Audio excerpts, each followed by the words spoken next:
is an aid provided by a staff member or peer student in relation to an educational, personal, or social problem.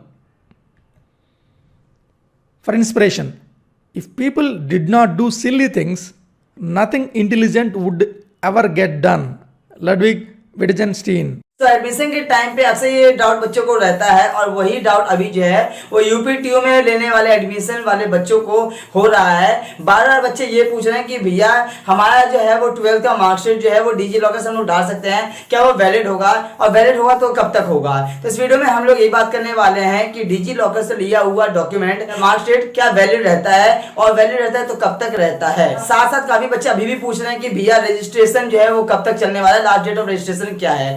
तो हम लोगों ने जो है वो पूरा यूपी सीईटी शेड्यूल बता दिया था, लेकिन तब भी जाके हम लोग इस वीडियो में बात कर लेंगे कि लास्ट डेट ऑफ रजिस्ट्रेशन। सो बिना टाइम वेस्ट के हम बात कर लेते हैं। सबसे पहली बात ये कि देखो डिजी लॉकर से लिया हुआ मार्कशीट या फिर डॉक्यूमेंट बिल्कुल वैलिड होता है। सबसे पहले आप लोगों को करना क्या पड़ता है कि भाई आप लोगों को अपना डॉक्यूमेंट जो है वो अपलोड करना पड़ता है ऑनलाइन डॉक्यूमेंट वेरिफिकेशन के लिए। तो इस केस में आप लोग जो है वो अपलोड कर सकते हो, डिजी लॉकर से लिया हुआ मार्कशीट आप लोग अपलोड कर सकते हो, ये वैलिड रहेगा। लेकिन सबसे बड़ी बात ये है कि भाई कब तक वैलिड रहेगा, क्योंकि ये तो आप लोगों ने यहाँ पे अपलोड कर दिया, लेकिन उसके बाद जाके फिर आप लोगों का चॉइस फिलिंग होगा, सीट अलॉटमेंट होगा।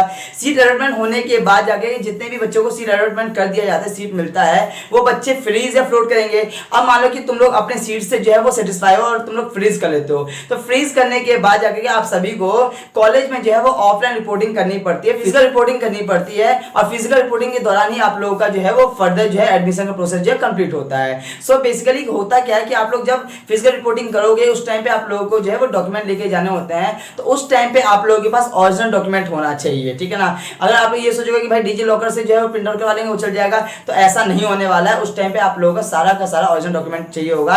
सो इसलिए अपने स्कूल में कांटेक्ट करो और सारे जितने भी डॉक्यूमेंट चाहे migration certificate, character certificate, SLC schooling certificate, marksheet, सारे डॉक्यूमेंट अपना रेडी रखो ताकि एडमिशन के टाइम पे दिक्कत ना हो, ठीक है। सो ये तो डाउट क्लियर हो गया होगा। साथ साथ अभी बच्चे पूछेंगे भैया लास्ट डेट ऑफ रजिस्ट्रेशन, तो बच्चों क्या तुम्हें बताओ, लेकिन चलो ठीक है, लास्ट डेट ऑफ रजिस्ट्रेशन जो है अपना 3 अक्टूबर तक चलने वाला है, ठीक है ना। अभी चल रहा है, जिन्होंने भी अभी तक रजिस्ट्रेशन नहीं किया आप लोग रजिस्टर कर लो, ठीक है, रजिस्टर कर लो, फी पे कर लो, ये आप लोगों का 3 अक्टूबर तक चलने वाला है, ठीक है। सो ये भी डाउट क्लियर हो गया होगा। बाकी इसी टाइप की लेटेस्ट नोटिफिकेशन सबसे पहले आप लोगों को मिलेगा।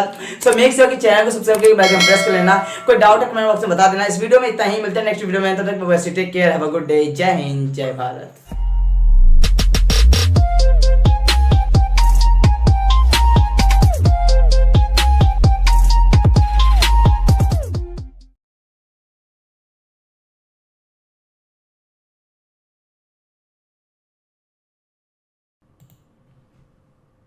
What is counseling?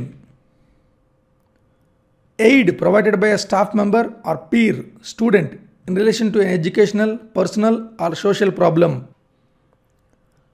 Types of counseling: biblical counseling, individual counseling, child counseling, pastoral counseling, marriage counseling, grief counseling, Christian counseling,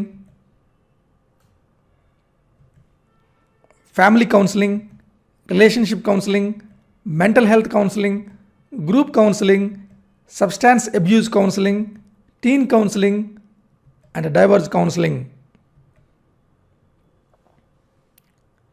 Some of the most common types of counselors: marriage and family counselor, guidance and career counselor, rehabilitation counselor, mental health counselor, substance abuse counselor, educational counselor. These are some of the most common types of counselors. Can you memorize what is counseling? Counseling.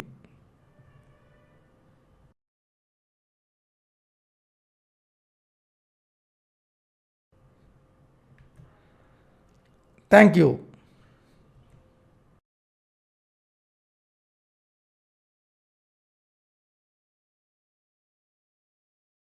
So hi guys, welcome back to my channel. मैं हूं आमिर और आज के इस video में हम आपको बताएंगे कि यूपीटीयू के काउंसलिंग में चॉइस फिलिंग क्या होती है और कैसे की जाती है, और चॉइस लॉकिंग क्या होती है और कैसे की जाती है। आपका जो चॉइस फिलिंग होता है ना, उसमें क्या होता है, कई सारे कॉलेज उसमें चूज करने पड़ते हैं, कई सारे कॉलेज उसमें आपको फिलअप करने पड़ते हैं अपने मन से। तो आपको क्या काम करना होता है कि आपको अपने नंबर के अकॉर्डिंग, अपने रैंक के अकॉर्डिंग पता करना पड़ता है कि यूपीटीयू में कौन कौन से ऐसे कॉलेज हैं जो कि मुझे मिल सकते हैं।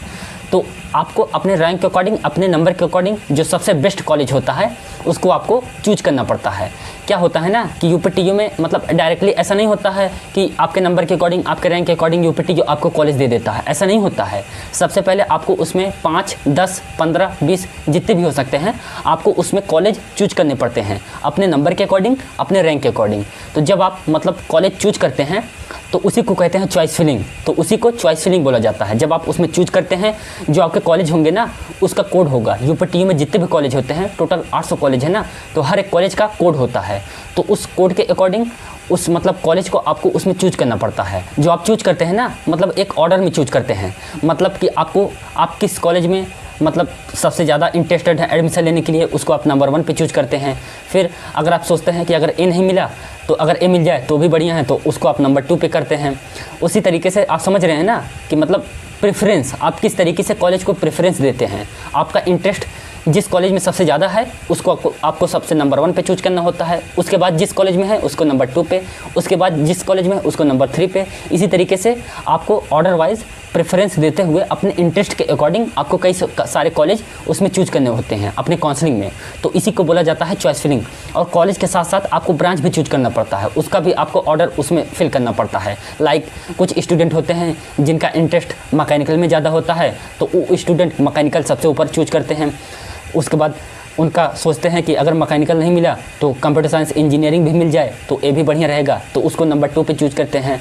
फिर उसके बाद सोचते हैं कि अगर मैकेनिकल नहीं मिला, कंप्यूटर साइंस इंजीनियरिंग नहीं मिला, सिविल मिल जाए तो भी मतलब काम चल जाएगा, तो वो सिविल तीसरे नंबर पे चूज करते हैं। तो इसी तरीके से ब्रांच भी चूज करना पड़ता है। और कुछ स्टूडेंट ऐसे भी होते हैं जिनका इंटरेस्ट मैकेनिकल में कम होता है, वो तीसरे नंबर पे चूज करते हैं, सिविल को दूसरे नंबर पे और कंप्यूटर साइंस इंजीनियरिंग को पहले नंबर पे। तो इसी के अकॉर्डिंग अलग अलग स्टूडेंट की अलग अलग चॉइस होती है, अलग अलग इंटरेस्ट होता है, उनकी अलग अलग मतलब पसंद होती है। तो उसी के अकॉर्डिंग वो पहले दूसरे तीसरे नंबर पे चूज करते हैं।